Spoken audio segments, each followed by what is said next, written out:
आज कोई लंबी कहानी नहीं, बस एक सीधी सच्ची बात। कभी सोचा है कि पढ़ाई या कोई भी काम असल में उतना मुश्किल नहीं होता। मुश्किल तो होता है उसे रोज करना, है ना? जैसे ही कोई जरूरी काम करने बैठते हैं, अंदर से एक आवाज आती है, अरे कल कर लेंगे। और सच कहूं तो यही सबसे बड़ा धोखा है। ये जो कल है ना, ये एक ऐसा वादा है जो हमारा मन हमसे करता है लेकिन कभी पूरा नहीं होता। सोच कर देखिए, जो आज सिर्फ 1 घंटा मेहनत कर लेता है वो कल के 10 घंटे के टेंशन से बच जाता है। ये कोई किताबी बात नहीं है, ये टालम टोल की आदत का कड़वा सच है। और अगर आपको ऐसा लग रहा है कि यह सिर्फ आपकी कहानी है तो रुकिए, आप अकेले नहीं हैं। जानते हैं, करीब करीब 95% लोग, जी हाँ 95% लोग मानते हैं कि वो काम टालते हैं। तो ये कोई आपकी पर्सनल फेलियर नहीं है, बल्कि एक ह्यूमन एक्सपीरियंस है जिससे हम सब गुजरते हैं। तो चलिए, आज इस पड़ताल में हम इसी कल के जाल को समझने की कोशिश करते हैं। पहले देखेंगे द टुमारो ट्रैप क्या है, फिर बात करेंगे द प्रोक्रास्टिनेशन इक्वेशन की, यानी इसके पीछे का साइंस। फिर समझेंगे कि हमारा दिमाग देरी करने के लिए बना ही क्यों है, और आखिर में सबसे ज़रूरी देखेंगे your anti procrastination tool kit, ताकि हम आज से अभी से शुरू कर सकें। तो ठीक है, शुरू करते हैं। पहला सेक्शन, द टुमारो ट्रैप यानी कल का जाल।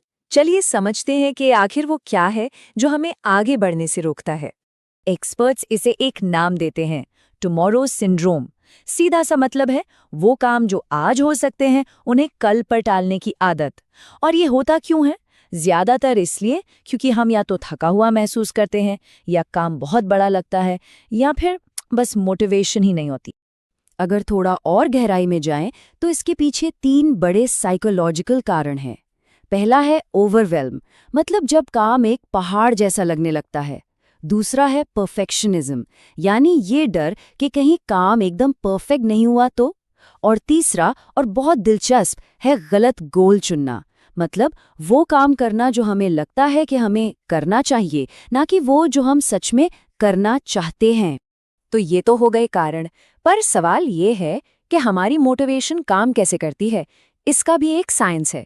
तो चलिए अपने दूसरे सेक्शन में इसी साइंस को समझते हैं, द प्रोक्रेस्टिनेशन इक्वेशन यानी टाल मटोल का समीकरण। सुनने में अजीब लगेगा, पर हमारी मोटिवेशन ना एक फॉर्मूले पर चलती है। इसे प्रोक्रास्टिनेशन इक्वेशन कहते हैं। इसमें कुछ चीजें हैं जो मोटिवेशन को ऊपर ले जाती हैं और कुछ हैं जो उसे नीचे खींचती हैं। चलिए इस फॉर्मूले को तोड़कर समझते हैं। फॉर्मूले का जो पहला हिस्सा है वो है एक्सपेक्टेंसी यानी उम्मीद।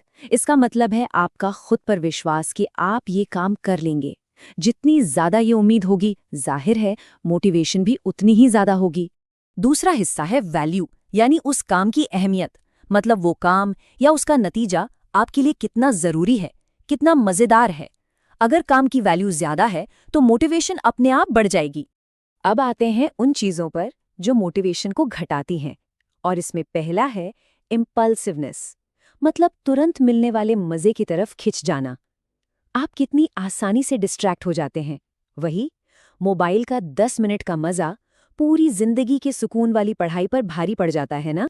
और आखिरी चीज जो मोटिवेशन को कम करती है वो है डीले यानी देरी, मतलब काम आज करना है पर उसका इनाम पता नहीं कब मिलेगा।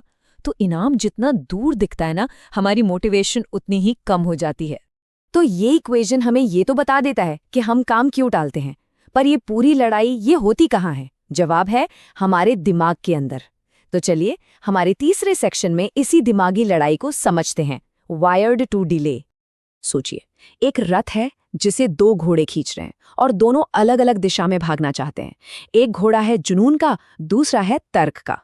हमारे दिमाग के अंदर भी ठीक यही होता है। एक तरफ है हमारा लिम्बिक सिस्टम जो कहता है मजा अभी चाहिए, और दूसरी तरफ है प्रीफ्रंटल कॉर्टेक्स, हमारा प्लानर, जो लंबे फायदे की सोचता है। और प्रोक्रास्टिनेशन कुछ और नहीं, बस वो पल है जब मजे वाला घोड़ा यानी लिम्बिक सिस्टम जीत जाता है। तो सवाल ये है कि इस दिमागी लड़ाई को जीता कैसे जाए।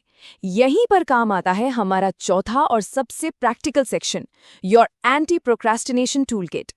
इसमें हम बात करेंगे कुछ ऐसे तरीकों की जिन्हें आप तुरंत इस्तेमाल कर सकते हैं। पहली टिप, और ये मेरी पसंदीदा है, दिन की शुरुआत सबसे मुश्किल काम से करो। एक बार वो सबसे कठिन काम निपट गया ना, तो एक जबरदस्त सेंस ऑफ अचीवमेंट मिलता है और यही एहसास बाकी दिन के लिए मोमेंटम सेट कर देता है। दूसरी टेक्निक है पोमोडोरो। ये बहुत ही आसान है। कोई भी एक काम चुनिए और 25 मिनट का टाइमर लगा दीजिए। बस 25 मिनट बिना किसी डिस्ट्रैक्शन के काम करना है। टाइमर बजा, 5 मिनट का ब्रेक लीजिए। ऐसे 4 बार करने के बाद एक लंबा 15-30 मिनट का ब्रेक। ये फोकस बनाए रखने और बर्नआउट से बचने का एक कमाल का तरीका है। और ये रहे कुछ और फटाफट वाले तरीके। बड़े काम को छोटे छोटे माइक्रो टास्क्स में तोड़ दो। किसी दोस्त को साथ ले लो जो आपको सपोर्ट करे। खुद से कहो सिर्फ 15 मिनट करूंगा और टाइमर लगा लो। काम खत्म होने पर खुद को एक छोटा सा इनाम दो। और सबसे जरूरी, ये करना पड़ेगा की जगह सोचो, मैं ये करना चाहता हूं।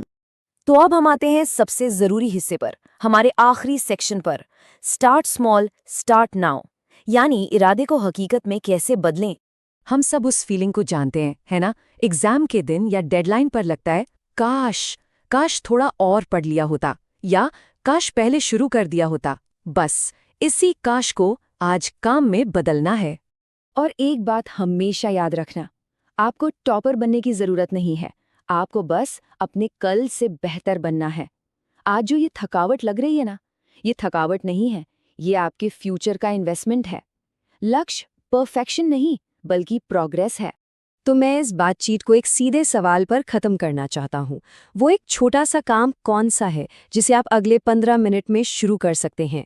क्या वो किताब का एक पन्ना पढ़ना है, या एक ज़रूरी ईमेल लिखना? जो भी है, उठो, बुक खोलो और शुरू हो जाओ। क्योंकि याद रखना, जो आज नहीं पढ़ता वो कल बहुत पछताता है। बस आज से शुरू कर।